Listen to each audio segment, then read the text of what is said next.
नमस्कार, मी Tanaya. News uncut मध्ये तुम्हा सर्वांचं स्वागत. दिवसभरातील महत्त्वाच्या घडामोडी पाहणार आहोत. मात्र त्याआधी नजर टाकूयात काही महत्त्वाच्या हेडलाईन्सवर. कचऱ्याच्या ढिगाऱ्यात सापडला चिमुकला जीव. खडकीतील हॅरिस बीच जवळ हृदयद्रावक घटना. पिंपरी चिंचवड पोलीस दलात 50 नव्या वाहनांची भर. गस्त आणि प्रतिसाद वेळेत होणार सुधारणा. दौंड तालुक्यातील मलठणमध्ये शेतकऱ्याला 2 लाखांच्या खंडणीची मागणी.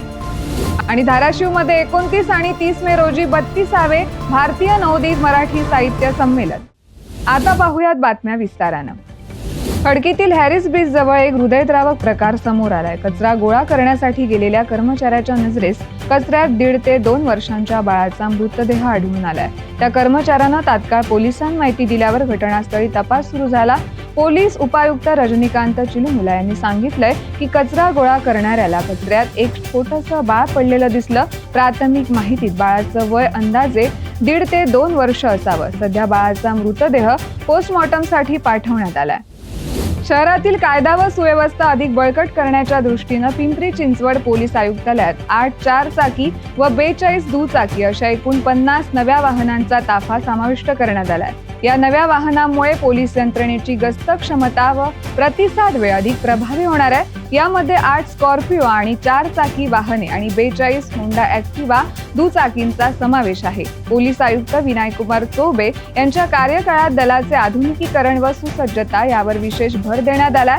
नव्या वाहनामुळे शहरातील गस्त अधिक गतिमान होणार आहे.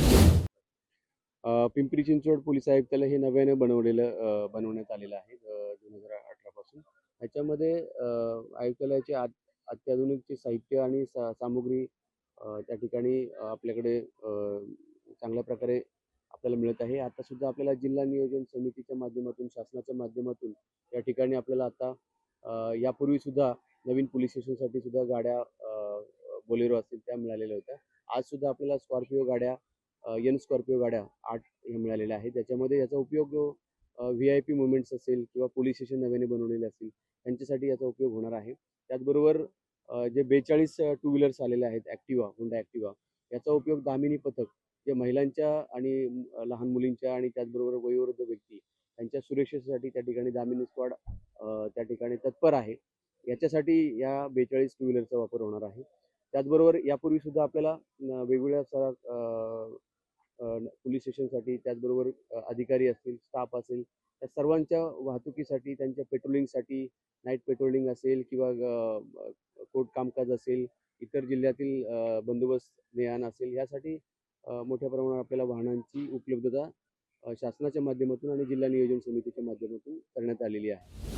दौंड तालुक्यातील मलठण येथे शेतातील कामाच्या वादातून शेतकऱ्याला 2 लाख रुपयांच्या खंडणीची मागणी करत जीवे मारण्याची धमकी दिल्याची घटना समोर आली आहे. फोनद्वारे तसेच प्रत्यक्ष भेटून धमकी दिल्याचं समोर आलं असून या प्रकरणी दौंड पोलीस ठाण्यात गुन्हा दाखल करण्यात आलाय. पोलिसांनी गौरव नामदेव आवचर या आरोपी विरुद्ध पुन्हा गुन्हा दाखल केला असून पुढील तपास सुरू आहे.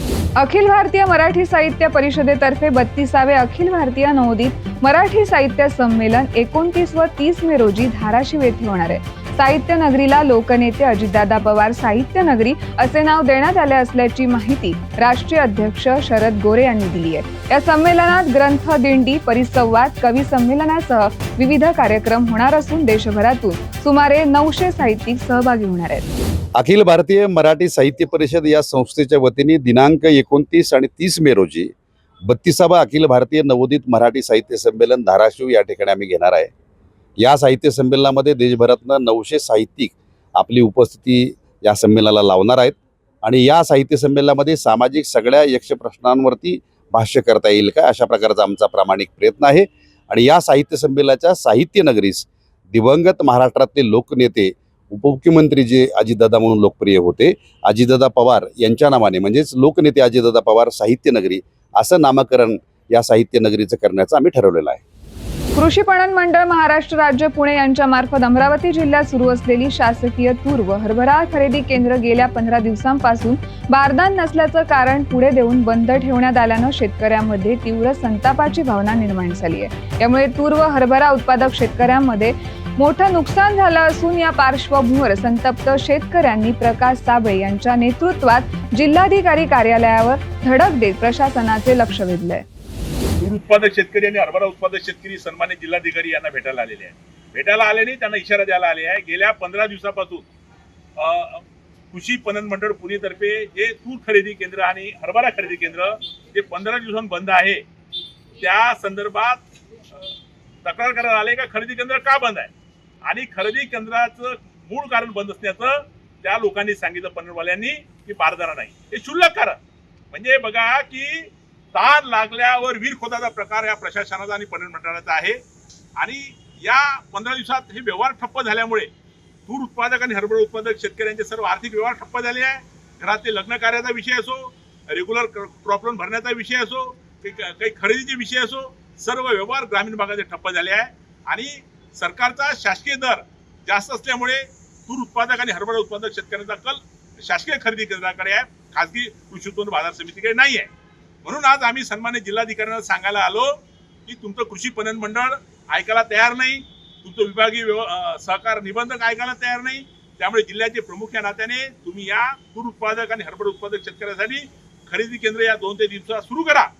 जर हे खरेदी केंद्र या 2-3 दिवसात जर सुरू झाले नाही तर या जिल्ह्यातले तूर उत्पादक आणि हरभरा शेतकरी उत्पादक शेतकरी सर्व ट्रॅक्टर भरून या जिल्हाधिकारी कार्यालयामध्ये उभे करून देईल. हा इशारा आम्ही देण्यासाठी इथे आलेलो आहोत. आणि त्या संदर्भात सन्मान्य जिल्हाधिकाऱ्यांनी सकारात्मक भूमिका घेऊन मी या 2 दिवसात या संदर्भात निर्णय करतो असं त्यांनी आम्हाला सांगितलं आहे.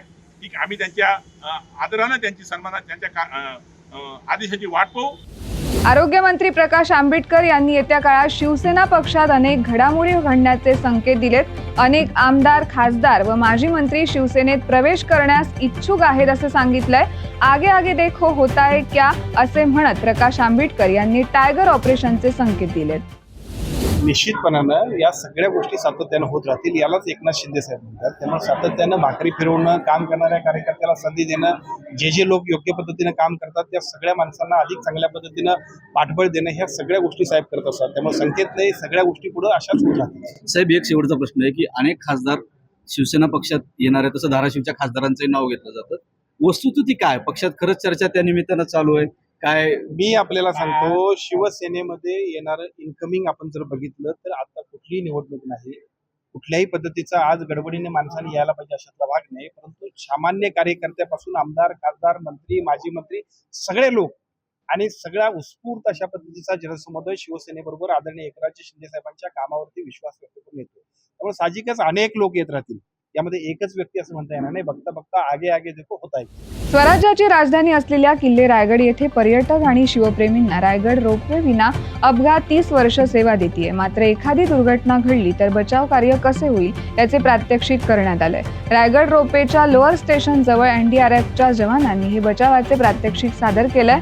रोपवे मध्येच बंद झाला तर रोपवेच्या केबिनमध्ये बसलेल्या शिवप्रेमींना कशा प्रकारे सुरक्षित खाली उतरवण्यात येणार याचे हे प्रात्यक्षिक होते. यासाठी दोरखंडला लटकून बचाव करण्याच्या अनेक प्रात्यक्षिकांचा थरार दाखवण्यात आला. कराड तालुक्यातील कृष्णा नदीत दुर्गंधीयुक्त केमिकलचे पाणी सोडण्यात आल्यानं नदीतील हजारो मासे व इतर जलचर प्राणी मृत्युमुखी पडल्यात. कराड तालुक्यातून पुढे या नदीच्या पाण्याचा प्रवाह सांगली जिल्ह्यात जात असल्यानं लोकांच्या आरोग्याचा प्रश्न गंभीर होत चाललाय. कृष्णा नदीला दुर्गंधीयुक्त केमिकलचे पाणी सोडणाऱ्यांवर शासनाने कठोर कारवाई करावी अशी मागणी परिसरातील नागरिकांनी केली आहे. या बातमीसह वेळ झाली इथेच थांबायची. तोपर्यंत पाहत राहा न्यूज अनकट.